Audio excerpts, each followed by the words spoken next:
दोस्तों नमस्कार। मैं गोल्डेज कुमार। आज से मैं एक नया कोर्स स्टार्ट कर रहा हूँ, टीएनए टुडेज़ न्यूज़ एनालिसिस। इसमें मैं बात करूँगा जो भी वर्तमान में घटनाएं घटित होंगी उससे रिलेटिव जो भी बेसिक्स निकलते हैं, यानी कि परंपरागत जो क्वेश्चन वहाँ से बनते हैं उनको मैं यहाँ पर विश्लेषण करूँगा। यह आपको डेली 12 बजे से पहले मिल जाएगा वीडियो के रूप में। यह आपके लिए काफ़ी लाभकारी होगा। आप खुद ही महसूस करेंगे जब आप इसे देखेंगे। तो चलिए शुरू कर देते हैं आज का टीएनए। तो आज की सबसे बड़ी खबर थी कराधान संशोधन कानून 2016, जिसमें कुछ चेंजिंग किया गया है, वो मैं आपको बता देता हूँ। ये बता क्यों रहा हूँ, क्योंकि अभी प्रधानमंत्री ग्रामीण कल्याण योजना जो शुरू करी गई है उसके लिए इसका जानना बहुत ज़रूरी है आपके लिए। तो अघोषित आय पर जो 30 दिसंबर तक 50% कर लगेगा, यानी जो अघोषित आय होगी, जो भी लोग उसे घोषित करेंगे, जिन्होंने अभी तक घोषित नहीं किया, उसमें 50% आप कर लगेगा।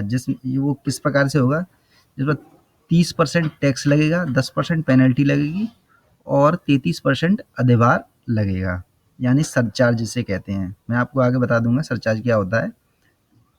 इस प्रकार से टोटल मिला के ये 50% हो जाएगा, यानी 100 रुपये हैं जिसमें से 50 रुपये आपको टैक्स के रूप में जमा करना पड़ेगा। तो ये हुआ इसका बैकग्राउंड। अब जो योजना है इसी के अंदर में ही स्टार्ट करी गई है, प्रधानमंत्री गरीब कल्याण योजना। ये जो 50 रुपये बचेंगे, यानी कि 50% जो बचेगा उसमें से 25% प्रधानमंत्री गरीब कल्याण योजना में आपको रखना होगा, यानी जो भी अघोषित आय होगी उसका 1/4 इस योजना में रखना होगा, जिस पर कोई ब्याज नहीं मिलेगा। और ये 4 वर्ष के बाद ही निकाल पाएगा व्यक्ति इसको, ना इस पर कोई ब्याज मिलेगा। इस प्रकार बचा हुआ 25% धन ही केवल व्हाइट मनी के रूप में व्यक्ति ले सकता है, यानी जिसके पास 100 रुपये हैं वो यानी ब्लैक मनी है, वो अपना 75% अभी जमा करके 25% अपने घर ला सकता है। तो ये हुआ इसका योजना का बैकग्राउंड।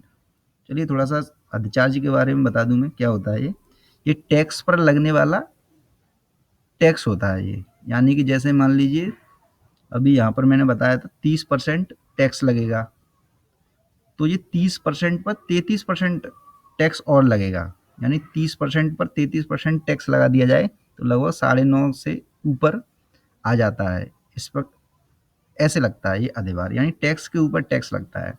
और एक होता है उपकर, जिसे मैं बता दूंगा बाद में, लेकिन अभी फिलहाल के लिए थोड़ा सा बता देता हूँ। उपकर जो होता है वो टैक्स का एक्सपेंड होता है, यानी टैक्स को बढ़ा दिया जाता है।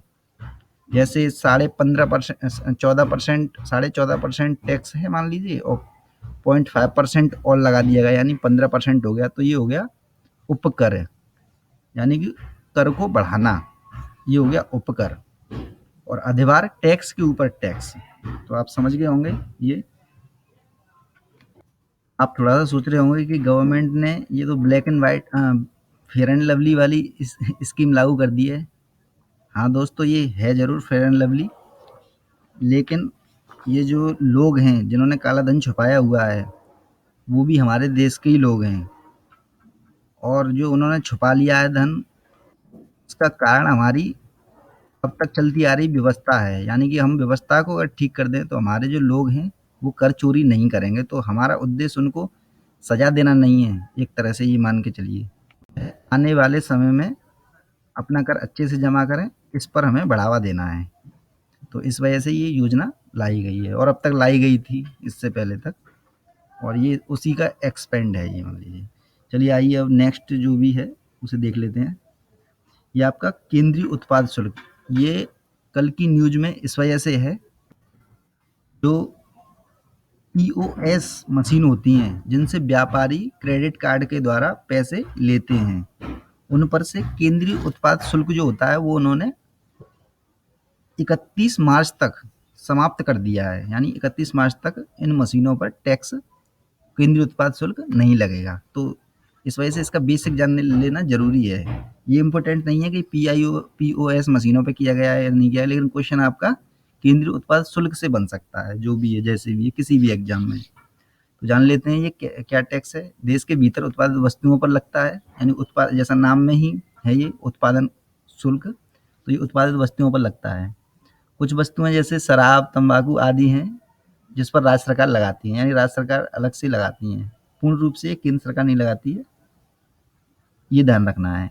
लेकिन तंबाकू से जो निर्मित वस्तु होंगी जैसे सिगरेट, ये इम्पोर्टेंट है, कभी भी फैक्ट के रूप में आ सकता है स्टेट लेवल एग्जाम में। सिगरेट, इस पर क्या होता है कि सेंट्रल जो सरकार होती है, यानी केंद्रीय सरकार जो होती है, वह केंद्रीय उत्पाद शुल्क लगाएगी। यानी कंफ्यूज नहीं होना है, तंबाकू से उत्पादित वस्तुओं पर केंद्र सरकार लगाएगी और तंबाकू पर राज्य सरकार लगाएगी। तो यहाँ एक ये फैक्ट था इम्पोर्टेंट, इस वजह से मैंने यहाँ ये ले लिया है। और इसके बाद था एक SEBI, security and exchange board of India. ये भी करंट में था न्यूज़ में, इस वजह से थोड़ा मैं इसका बेसिक बता देता हूँ आपको, क्योंकि करंट से जुड़ के क्वेश्चन आते हैं। तो वो जुड़ना क्या होता है कि जैसे करंट में कोई घटना घटित हो रही है, उसका बेसिक आपसे वो लोग पूछ लेते हैं। तो बेसिक थोड़ा सा जान लेना ज़रूरी है। मेंस पूरा करंट लिखना है, जो भी आप मेंस देंगे, चाहे वो आईएएस का हो या पीसीएस का हो, उसमें आपको करंट लिखना है। लेकिन प्री में आपको बेसिक ही क्वेश्चन पूछे जाते हैं, और जो भी जुड़े हुए करंट के क्वेश्चन होंगे वो भी मैं आपको साथ ही साथ एक दो बताता रहूँगा डेली के डेली। तो सेबी के बारे में थोड़ा सा देख लेते हैं। ये 12 अप्रैल 1988 को इसकी स्थापना हुई थी। यह भारतीय स्टॉक निवेशकों को संरक्षण प्रदान करती है, यानी एक नियामकीय संस्था है, यानी ये रेगुलेटर का कार्य करती है, यानी नियंत्रित करती है ये स्टॉक एक्सचेंजों को, ये मान के चलिए। वैसे इसकी स्थापना जो हुई थी वो गैर संवैधानिक संगठन के रूप में हुई थी, गैर वैधानिक संगठन के रूप में हुई थी, लेकिन 1992 में से वैधानिक बना दिया। तो ये फैक्ट जरूरी है कि अभी अगर पूछ लिया जाए सेबी गैर वैधानिक है या वैधानिक है, ये फैक्ट के रूप में, तो ये हो जाएगा अभी तो ये वैधानिक है। और ऐसे करके स्टेटमेंट आ जाए तो ये सही होगा बिल्कुल, कि पहले ये गैर वैधानिक थी, अब लेकिन अब ये वैधानिक है। तो इस कोर्स के बारे में आप मुझे बताएं कैसा लग रहा है, और जिन्होंने सब्सक्राइब नहीं किया है सब्सक्राइब कर लें। सब्सक्राइब करने से होगा ये कि आपके पास मैसेज पहुंच जाएगा डेली का डेली, और ये मैं 12 बजे से पहले डाल दिया करूँगा यूट्यूब पर, आप वहाँ जाके देख सकते हैं।